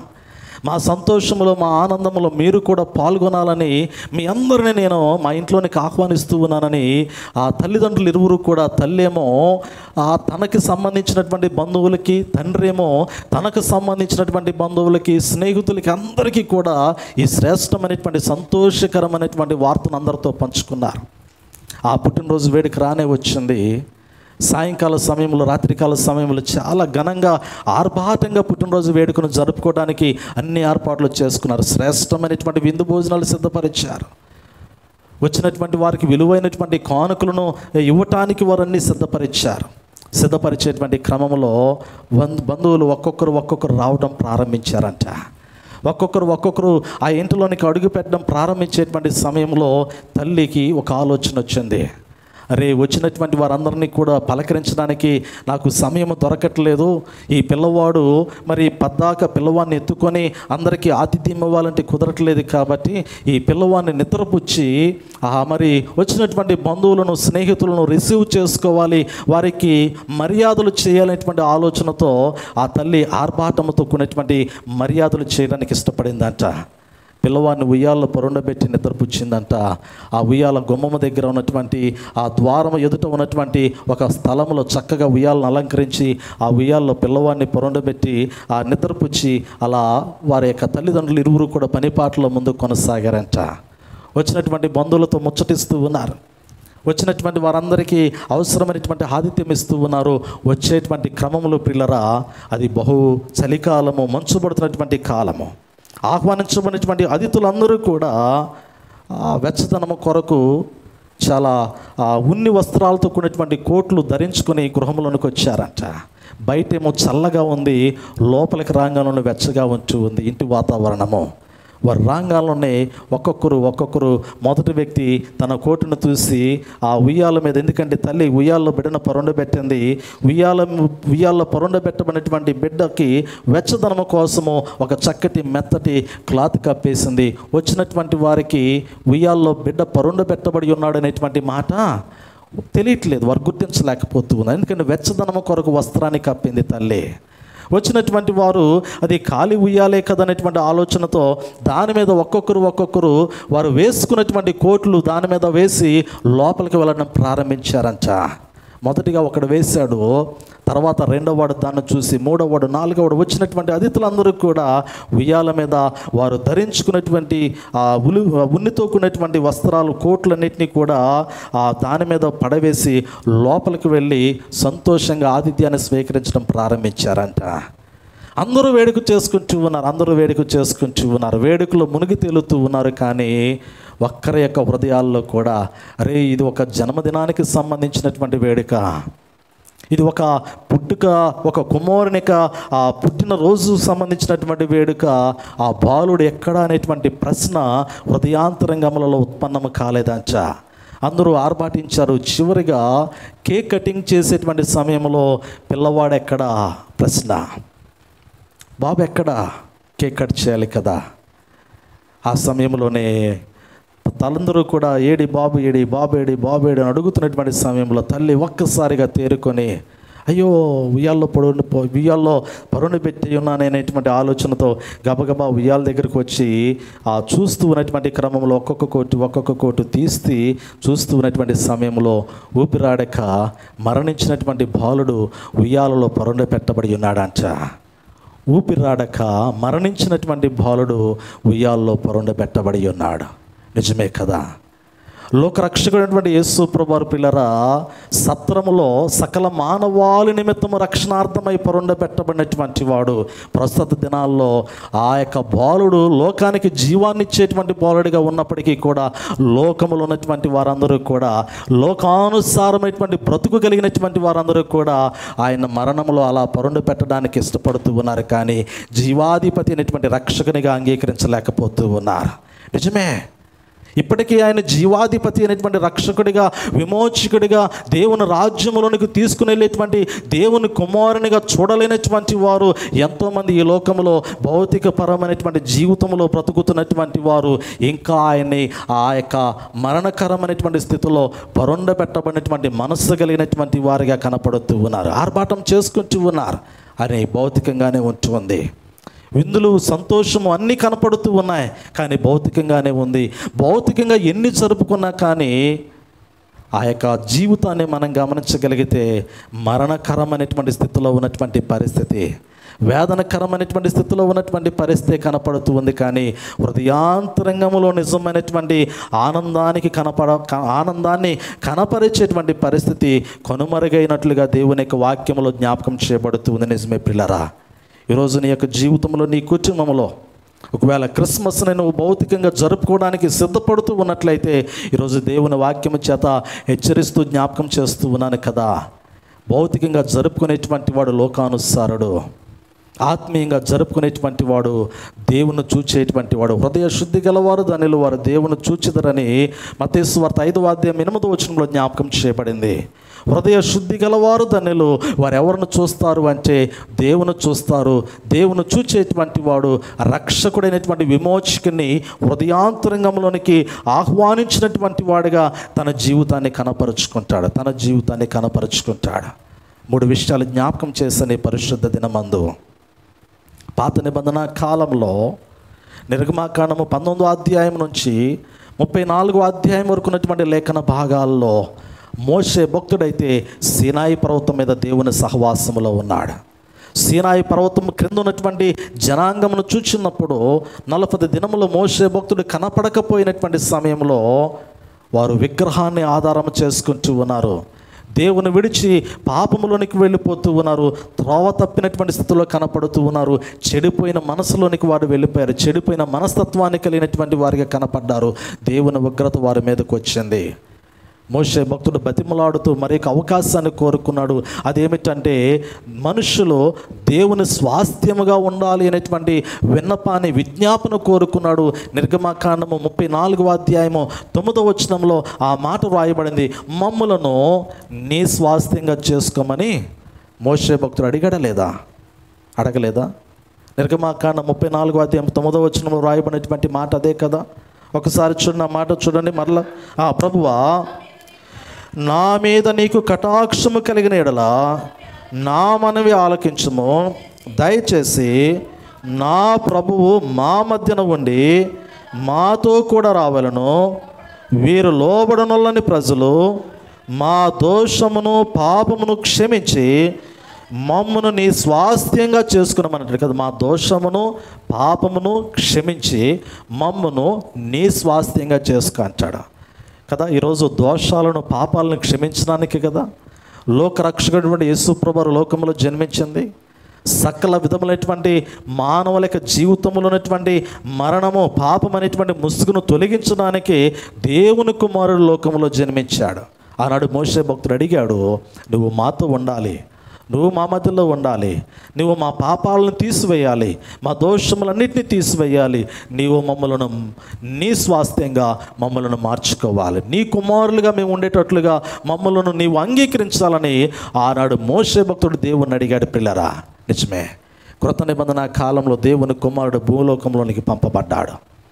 క్రొత్త నిబంధన కాలంలో దేవుని కుమారుని ద్వారా లోకములో ఉన్నటువంటి వారందరూ కూడా దేవుని పిల్లలుగా అంగీకరించబడుతూ ఉన్నారు, దేవుని స్వాస్థ్యంగా అంగీకరించబడుతూ ఉన్నాడు.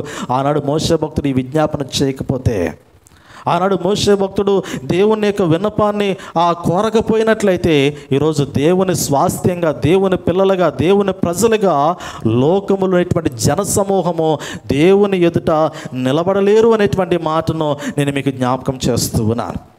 రెండోది, ఇంకొక మాట మనము గమనించి ఉన్నాం. క్రిస్మస్ పండుగలో ఎలాంటి ఆలోచన విధానము కలిగి ఉండాలి అంటే, ప్రభువుని ఇంటిలోనికి ఆహ్వానించినటువంటి వాడుగా నువ్వు ఉండకూడదు, కానీ ప్రభువుని నీ హృదయంలోనికి ఆహ్వానించినటువంటి వాడుగా నువ్వు ఉండాలి. అంటే లోకానుసారమైనటువంటి వ్యక్తిగా నువ్వు ఉండకూడదు, కానీ ఆత్మానుసారమైనటువంటి దేవుని బిడ్డగా నీవు ఉండాలి అనటానికి ఉదాహరణ జ్ఞాపకం చేశాను. పరిసేయుడు పాపాత్మురాలైనటువంటి స్త్రీ. పరిసేయుడు ప్రభువుని ఇంటిలోనికి ఆహ్వానించాడు, కానీ తన మనసులోనికి చోటు ఇవ్వలేదు. పాపాత్మురాలైనటువంటి స్త్రీ తన యొక్క మనసులో ప్రభువుకు స్థానం ఇచ్చింది కాబట్టి ఆమె విస్తారమైనటువంటి దోషములు క్షమించబడ్డాయి. ఆమె ప్రభువుని ముద్దాడగలిగింది, కన్నీటితో ప్రభువు పాదాలు కడగగలిగింది, విలువైనటువంటి అత్తర ప్రభువు పాదాలకి పూయగలిగి తల వెంట్రుకలతో ప్రభు యొక్క పాదాలు తొడవగలిగినటువంటి ఆత్మీయ అనుభవంలోనికి పాపాత్మురాలైనటువంటి స్త్రీ తన జీవితాన్ని నడిపించుకోగలిగింది. ఈరోజు ప్రభువు దగ్గర నీ హృదయం అలా ఉండాలి, నీ జీవితం అలా ఉండాలని ఈ క్రిస్మస్ దినాల్లో సిద్ధపాటు నిమిత్తమై ఈ మాట జ్ఞాపకం చేస్తూ ఉన్నాను. దేవుని యొక్క వాక్యంలో ఇంకొక విషయాన్ని కూడా నేను మీకు జ్ఞాపకం చేసి ఉన్నాను కదా. దేవుని యొక్క వాక్యంలో దేవుడైతే మనల్ని స్వాస్థ్యంగా చేసుకోవడానికి ఇష్టపడుతూ ఉన్నాడు. నీవు దేవుని స్వాస్థ్యంగా, దేవుని బిడ్డగా, దేవుని రాజ్యానికి వారసుడిగా ఉండటానికి నీవు ఆత్మీయ సిద్ధపాటు కడవరకు కలిగి ఉండాలి అనేటువంటి ఆలోచన జ్ఞాపకం చేస్తూ ఉన్నాను. మూడవదిగా ఇంకొక వ్యక్తి గురించి నేను మీకు జ్ఞాపకం చేస్తాను. ఇంకొక వ్యక్తిని గురించి మీకు జ్ఞాపకం చేస్తాను. కీర్తనల గ్రంథము 42వ సంకీర్తన గమనించిన, కీర్తనల గ్రంథము 84వ సంకీర్తన గమనించిన, ఈ రెండు కీర్తనలో కోరాహు కుమారుల గురించి వ్రాయబడినటువంటి మాటలు మనకు కనపడుతూ వచ్చాయి. ఈ 42వ సంకీర్తనలో మనం గమనించినట్లయితే, దుప్పి నీటి వాగుల కొరకు ఆశపడుతూ ఉన్నట్లు దేవా నీ కొరకు నా ప్రాణము ఆశపడుతూ ఉంది. అయ్యా, నా ప్రాణం ఆశపడుతుంది నిన్ను కలుసుకోవాలని. ఈరోజు నా హృదయం పరితపిస్తుంది నిన్ను స్తుతించాలని. నీ సన్నిధిలోనికి నేను ఎప్పుడెప్పుడు వస్తానా, నీ సన్నిధిలోనికి నేను ఎప్పుడెప్పుడు రావాలని నా హృదయము పదే పదే పరితపించేటువంటి హృదయముగా ఈరోజు నా హృదయము రేకెత్తించబడినటువంటి హృదయముగా నీ పాదాల చెంత ఉన్నదని కీర్తనాకారుడైనటువంటి కోరాహు కుమారులు ఈ మాటను 42వ అధ్యాయం 42వ కీర్తనలో జ్ఞాపకం చేసినట్లుగా మనం చూడగలుగుతూ ఉన్నాం. నిజమే కదా. నా ప్రాణము దేవుని కొరకు తృష్ణ కొనుచున్నది, జీవము గల దేవుని కొరకు తృష్ణ కొనుచున్నది. దేవుని సన్నిధికి నేను ఎప్పుడు వచ్చేదను, ఆయన సన్నిధిని నేను ఎప్పుడు కనపడేదను. నిజమే కదా. ఈరోజు నీ మనసు అలా ఉందా? ఈరోజు నీ మనసు ఇలాంటి ఆలోచన కలిగి ఉందా? ఈరోజు నీ హృదయం ప్రేరేపించిందా? ఈరోజు ఇలాంటి ఆలోచనతో ప్రభు నీతో మాట్లాడగలిగితే, ప్రభు మాటని వినగలిగితే ఆనాడు కోరహు కుమారుల యొక్క హృదయంలో కలిగినటువంటి ఆలోచన, దేవుని సన్నిధిలో కనపడాలి అనేటువంటి కోరిక, దేవుని స్తుతించడానికి పరితపించినటువంటి ప్రాణమును గురించి ఇక్కడ మాట్లాడుతూ ఉన్నాడు కదా. పాష్ గారు ఎప్పుడెప్పుడు ప్రార్థన ముగిస్తాడో, ఎప్పుడెప్పుడు ఇంటికి వెళ్దామని ఎదురు చూసే మనసులు ఉంటాయేమో, కానీ ఎప్పుడెప్పుడు ప్రార్థనకి ముందు వచ్చి దేవుని మందిరంలో కూర్చుందామనేటువంటి మనసు ఉంటుందా? ఈసారైనా పాస్టర్ గారు ప్రార్థన చేయడానికి మునిపే, ప్రారంభ ప్రార్థన చేయడానికి మునిపే నేను దేవుని మందిరంలోకి వెళ్ళాలని ఏ మనసు అన్నా కోరుకుందా? అలాంటి మనసు ఉంటే వారు ధన్యులే. దేవుని రాజ్యం వాళ్ళదే. పాస్టర్ గారు వాక్యం చెప్పేది 11:15 కాబట్టి 11 వాక్యం స్టార్ట్ చేస్తారు కాబట్టి వాక్యాన్ని స్టార్ట్ చేయడానికి ముందెళ్తే చాలు అనేటువంటి ఆలోచన. ఎప్పుడు ముగింపు ప్రార్థన చేస్తారు, కళ్ళు ముగింగాలను బయటికి వెళ్ళిపోదామని ఎదురు చూసేటువంటి వారు అనేక మంది. కానీ దేవుని యొక్క వాక్యంలో దేవుని కొరకు పరితపించేటువంటి హృదయము, దేవుని కలుసుకోవాలి అనేటువంటి హృదయాన్ని గురించి ఈ 42వ కీర్తనలు అంటాడు కదా, జీవము గల దేవుని కొరకు నా హృదయము తృష్ణగొనుచున్నది, నేను దేవుని సన్నిధికి ఎప్పుడు వస్తాను, ఆయన సన్నిధిలో నేను ఎప్పుడు కనపడతాను. మనుషులకు కాదు, దేవునికి. ఈ లోకంలో మనం మనుషులకు కనపడేది కాదు, దేవునికి కనపడాలి, దేవుని సన్నిధిలో కనపడాలి. 84వ కీర్తన కూడా ఒకసారి చూడండి. ఇది కూడా కోరాహు కుమారులు రాసినటువంటి కీర్తనే. 84వ కీర్తన చదవండి అమ్మ. స్టార్టింగ్లో చూడండి, 2వ వచనం. యెహోవా మందిరావరణములను చూడవలనని నా ప్రాణము ఎంతో ఆశపడుచున్నది, అది సొమ్మసిల్లుచున్నది. జీవము గల దేవుని దర్శించుటకు నా హృదయమును నా శరీరమును ఆనందముతో కేకలు వేయుచున్నవి. చాలా పిల్లలు గమనించండి, చక్కటి మాట, వాక్యంలో జ్ఞాపకం చేయబడినటువంటి మాట. యెహోవా మందిరావరణములు చూడవలనని నా ప్రాణము ఎంతో ఆశపడుచున్నది. ఈరోజు నీ హృదయము అలా పరితపిస్తే, నేను అంచాను కదా, కొత్త సంవత్సరంలోనైనా దేవుడు నీకు క్రొత్త మనసు ఇస్తాడు, దేవుని మందిరాన్ని పెందలకాడ చూడడానికి. ఇదే పాత మనసు నీకుంటే, ఇదే పాత ఆలోచన నీకుంటే, ఇదే పాత హృదయము, రోత హృదయము నీకుంటే, ఏదో లోకంలో బ్రతకాలి అనేటువంటి ఆలోచనతో బ్రతికేస్తావు, వెళ్ళాలి అనేటువంటి ఆలోచనలతో వెళతావు. అదే దేవుడు నీకు క్రొత్త మనసు ఇస్తే, క్రొత్త ఆలోచన ఇస్తే, క్రొత్త హృదయం ఇస్తే, క్రొత్త తలంపులు ఇస్తే, నేను దేవుని మందిరావరణంలోనికి ఎప్పుడెప్పుడు వెళ్ళాలా, ఎప్పుడెప్పుడు ఆయన స్తుతించాలా, ఎప్పుడెప్పుడు ఆయన ఆరాధించాలని పరితపించేటువంటి స్థితిలోనికి నిన్ను నీవు దేవుని కనపరుచుకోవడానికి వస్తావు. మనుషులకు కాదు కనపడడానికి వచ్చేది, మనుషులను కనపరుచుకోవడానికి కాదు, కానీ దేవునికి కనపరుచుకోవడానికి వేగిరపడినటువంటి హృదయాలు కలిగినటువంటి వారే దేవుని సన్నిధిలో కనపడతారు. ఈ హృదయము ఆనాడు కోరాహు కుమారులు కలిగినటువంటి హృదయము. ఆనాడు వారు దేవుని సన్నిధిలో కనపడడానికి పరిగెత్తుకుని వచ్చి దేవుని స్తుతించారు. దేవుని స్తుతించడం వలన వారి హృదయంలో శ్రేష్టమైనటువంటి ఆనందాన్ని, పరవశాన్ని వారు పొందుకున్నారు. చూడండి, అక్కడ అంటాడు 2వ వచనంలో, నా ప్రాణము ఎంతో ఆశపడుచున్నది, అది సొమ్మసిల్లుచున్నది. జీవము కలిగిన దేవుని దర్శించుటకు నా హృదయమును నా శరీరమును ఆనందముతో కేకలు వేయుచున్నవి. నిజమే కదా, కేకలు వేస్తూ ఉన్నాయి. ఏం కేకలు వేస్తుందంటే హృదయము, శరీరము రెండు కూడా దేవుని సన్నిధిలో దేవుని స్తుతించడానికి కేకలు వేస్తుందంట. నిజమే కదా, మనకు కూడా కేక వేస్తుంది. 1 గంట అయిందంటే లోపల పేగులు అరవడం ప్రారంభిస్తాయి, అవునా కాదా? కేకలు వేస్తాయా లేదా? 1 గంట దాటిందంటే, ఇంకొంచెం ఒక అరగంట ఎక్కువ అయిందంటే, 1:30, 2 అయిందంటే లోపల కేకలు ప్రారంభమవుతూ ఉంటాయి కదా. భౌతిక భాషలో మాట్లాడి ఎలుకలు పరిగెడుతూ ఉంటాయి అంటారు కదా. త్వరగా లోపలికి అందించడానికి మనము కూడా కేకలు వేస్తూ ఉంచాం. కొంచెము బీపీ ఎక్కువైనా, షుగర్ తక్కువైనా కానీ పరిస్థితులు మారిపోతూ ఉంటాయి, శరీరంలో ఉన్నటువంటి పరిస్థితులు మారిపోతూ ఉంటాయి. కానీ కీర్తనాకారుడు అనేటువంటి కోరహ అంటాడు కదా, కోరహ కుమారులు అంటాడు కదా, ఈరోజు నా హృదయం కేక వేయుచున్నది, నా శరీరం గంతులు వేస్తూ ఉంది. ఏమిటి అంటే, దేవుని సన్నిధిలో నేను ఉండాలి, దేవుని సముఖంలో నేను ఉండాలి, దేవుని స్తుతించేటువంటి అనుభవంలో నేను ఉండాలి, ఆత్మతో ఆయన ఆరాధించడానికి నేను పరిగెత్తాలి, నన్ను నేను దేవునికి కనపరుచుకోవాలి. అదే కదా నిజమైనటువంటి ఆనందము నాకు అనేటువంటి మాటను కోరహు కుమారులు ఈ మాటలో గుర్తు చేస్తూ ఉన్నాడు. దీనికి ఉదాహరణకు ఒక మాట జ్ఞాపకం చేసి నేను వాక్యాన్ని ముగిస్తాను.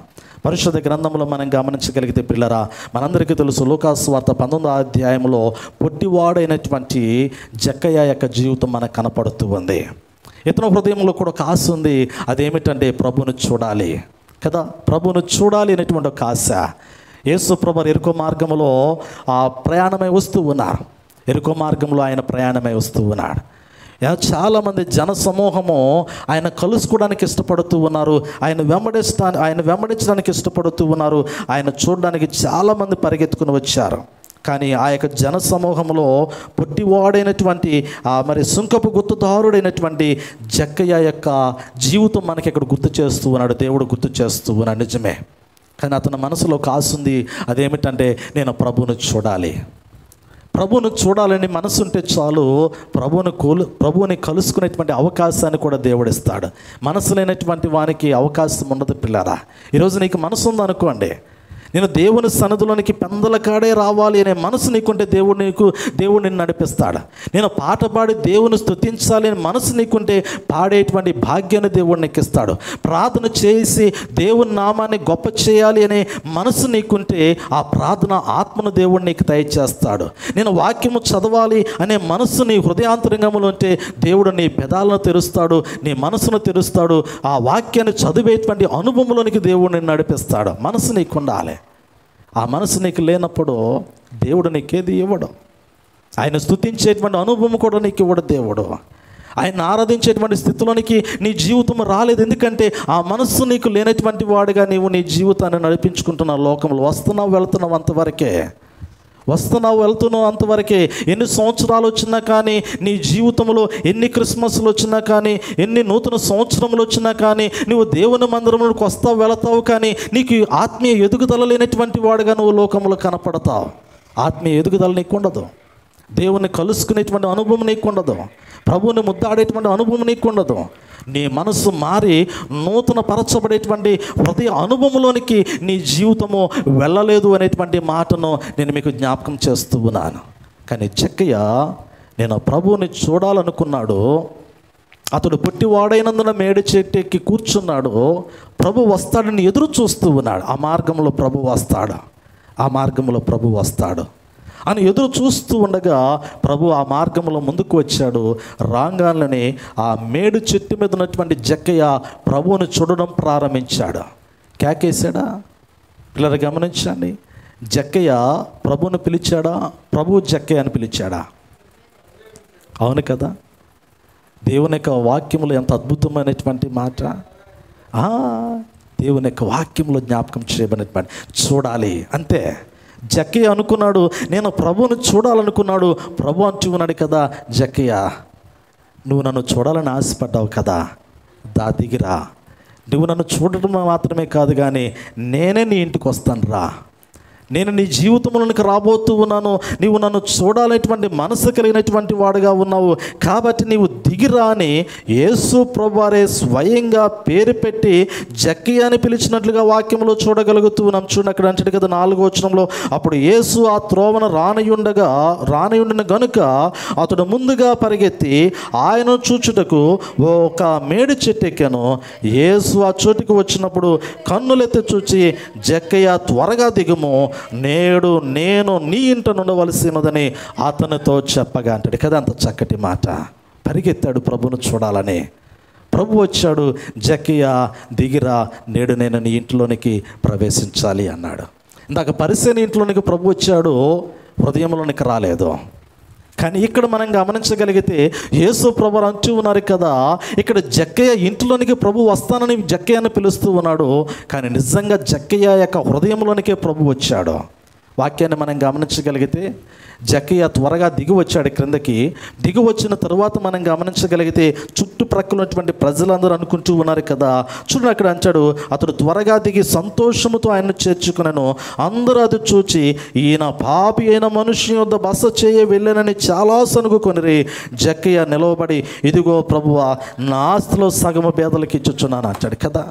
మనుషులేమో సనుగుతూ ఉన్నారు, జక్కయ్య ఏమో దేవుని స్తుతించడానికి ఇష్టపడుతూ ఉన్నాడు. మనుషులేమో ఇతడు పాపి అని చూస్తూ ఉన్నాడు, జక్కయ్య ఏమో నేను పాపము నుండి విడిపించబడడానికి ఇష్టపడుతూ ఉన్నానంటూ ఉన్నాడు. మనుషులేమో ఇతడు ఒక పాపాత్ముని ఇంటిలోనికి ప్రభు వెళుతూ ఉన్నాడు అనేటువంటి ఆలోచన మనుషులు కలిగి ఉన్నారు. కానీ జక్కయ్య ఏమో పవిత్రమైనటువంటి హృదయంతో నా ప్రభువు నేను చేర్చుకోవడానికి నేను సిద్ధపడ్డానని జ్ఞాపకం చేస్తూ ఉన్నాడు. నిజమే కదా, మనసు మార్చుకొని పాపాన్ని విడిచిపెట్టి నా ప్రభువుని నేను నా హృదయంలోనికి చేర్చుకోవడానికి నేను ఇష్టపడ్డాను అనేటువంటి మాటను జక్కయ్య జనసమూహానికి బహిరంగంగానే సాక్ష్యం ఇచ్చాడు. పిల్లలు నిజమే కదా, ఈరోజు ప్రభువుని ఇంటిలోనికి కాదు ఆహ్వానించడము, నీ మనసులోనికి ఆహ్వానించాలి, నీ హృదయంలోనికి ఆహ్వానించాలి. అదే నీకు నిజమైనటువంటి సంతోషము, అదే నీకు నిజమైనటువంటి ఆనందము, అదే నీవు ప్రభువుని కలుసుకునేటువంటి శ్రేష్టమైనటువంటి ఆనందాన్ని కలిగించేటువంటి తరుణము. ఈ తరుణము క్రిస్మస్ దినాలు మనకు దయచేసాయి. పిల్లరా, ప్రభువు మనల్ని కలుసుకోవడానికి భూలోకంలోనికి వచ్చి ఉండగా ప్రభువుని కలుసుకోవడానికి నీవు వెనకాడుతూ ఉన్నామేమో కదా. పరిశుద్ధుడైనటువంటి ప్రభువే మనల్ని కలుసుకోవడానికి, మనలో ఉండటానికి ఆయన మన మధ్యలోనికి వచ్చి ఉండగా ఇంకా నువ్వు ప్రభువుని కలుసుకోవడానికి వెనకాడుతూ ఉన్నావేమో, ప్రభు సన్నిధిలో నుండి పారిపోయేటువంటి స్థితిలోనికి వెళ్ళిపోతూ ఉన్నావేమో. ఒక్కసారి ఆత్మ పరిశీలన చేసుకోవలసినటువంటి వారై ఉన్నట్లుగా నేను మీకు జ్ఞాపకం చేస్తూ ఉన్నాను. జక్కయ్య ప్రభువుని ఆహ్వానించాడు, తన మనసులోనికి, తన ఇంటిలోనికి చేర్చుకున్నాడు. ప్రభు చక్కటి సాక్ష్యం ఇచ్చాడు జక్కయ్యను బట్టి. ఇదిగో ఇతడు కూడా అబ్రహాము కుమారుడే, ఇతడు కూడా అబ్రహాము కుమారుడే. చదవండి అక్కడ, ఎందుకనగా నేడు ఈ ఇంటికి రక్షణ వచ్చి ఉన్నది అంటాడు కదా. నేడు ఈ ఇంటికి రక్షణ వచ్చి ఉన్నది. నిజమే కదా, క్రిస్మస్ దినాలు యేసు ప్రభువు జన్మించి లోకంలో 2025 సంవత్సరాలు కావస్తూ ఉంది, 2024 సంవత్సరాలు కావస్తూ ఉంది. ఈ 2024 సంవత్సరాల్లో దేవుడు మనకిచ్చినటువంటి ఆయుష్లో మనము కలిగినటువంటి సంవత్సరాల కొలది ఎన్నో క్రిస్మస్లు మనం చూసాం, ఎన్నో క్రిస్మస్ పండుగలు జరుపుకున్నాం. కానీ నీ ఇంటిలో ఆ యొక్క రక్షణ ఆనందంతో కూడినటువంటి క్రిస్మస్ జక్కయ్య వలె నువ్వు జరుపుకోగలిగినట్లయితే ఇదిగో నువ్వు ప్రభువులో సంతోషించగలిగినటువంటి వాడవే, ప్రభువులో ఆనందించగలిగినటువంటి వాడవే. అటువంటి క్రిస్మస్ ఈరోజు నీ జీవితంలో, నీ కుటుంబంలో ఉండాలని పరిశుద్ధాత్మ దేవుడు జ్ఞాపకం చేస్తూ ఉన్నాడు. దేవుడి మాటలు మనకి వినికిల్లో దీవించి ఆశీర్వదించునుగాక. ఆమేన్. ప్రార్థన చేసుకుందాం. తలలు వంచండి. సర్వకృపానిధిగా మా ప్రియ పరలోకపు తండ్రి, మీ నామాన్ని స్తుతిస్తూ ఉన్నాం. క్రిస్మస్ దినాల్లో మేము ఉండగా నాయన, క్రిస్మస్ కొరకు ఆత్మీయమైనటువంటి సిద్ధపాటు కలిగి ఉండాలని లేఖనాల్లో అనేక మంది భక్తుల యొక్క జీవితాలను బట్టి మేము చూడగలుగుతూ ఉన్నాం. ప్రస్తుత సమాజంలో నాయన, లోకములో ఉన్నటువంటి మానవుని యొక్క జీవితంలో లోకానుసారమైనటువంటి ఆలోచనలు కలిగిన ఆయన నరులు ముందుకు కొనసాగుతూ ఉన్నటువంటి సమయంలో ప్రతిదీ కూడా భౌతికపరమైనటువంటి ఆలోచన విధానములు చూస్తున్నటువంటి క్రమంలో నాయన, లోక రక్షకునైనటువంటి యేసు ప్రభువారి యొక్క జననాన్ని, ఇది భౌతికపరమైనటువంటి జననము కాదు కానీ సకల మానవాళి యొక్క హృదయాంతరంగంలో ప్రభువు జన్మించడానికి ఈ లోకములోనికి వచ్చి ఉన్నాడు అనేటువంటి సందేశము నాయన లోకములో భక్తులు ఇస్తూ ఉండగా ప్రభువా, ఆ యొక్క సందేశాన్ని వినిచినటువంటి వారందరూ కూడా హృదయాంతరంగంలోనైనా ఆత్మతోనూ సత్యముతోనూ మిమ్మల్ని ఆరాధించుకునేటువంటి భాగ్యాన్ని అనుగ్రహించమని వేడుకొనొచ్చునా. అయ్యా, ఈ యొక్క వర్తమానం వినేటువంటి బిడ్డలు మీరు జ్ఞాపకం చేసుకోండి. క్రిస్మస్ దినాల్లోనికి బిడ్డలు ప్రవేశించి ఉన్నారు. ఇదిగో నేను ఈ యొక్క క్రిస్మస్ పండుగలు, నూతన సంవత్సరము వేడుకలు, వీటన్నిటినీ కూడా నాయన మరి బిడ్డలందరూ కూడా, సంఘమంతా కూడా, ప్రస్తుత సమాజంలో క్రైస్తవులందరూ కూడా, క్రైస్తవ సంఘములన్నీ కూడా ఆత్మానుసారంగా నాయన మీ నామానికి మహిమకరంగా మిమ్మల్ని కలుసుకుని ముద్దాడేటువంటి ఆత్మీయ అనుభవంలో సంతోషించున్నట్లు నాయన జరుపుకోవడానికి మీ పరిశుద్ధ ఆత్మని యొక్క ప్రసన్నతను మెండుగా అనుగ్రహించి నడిపించమని యేసుక్రీస్తు నామములో అడిగి వేడుకొనుచున్నాము తండ్రి. ఆమేన్, ఆమేన్.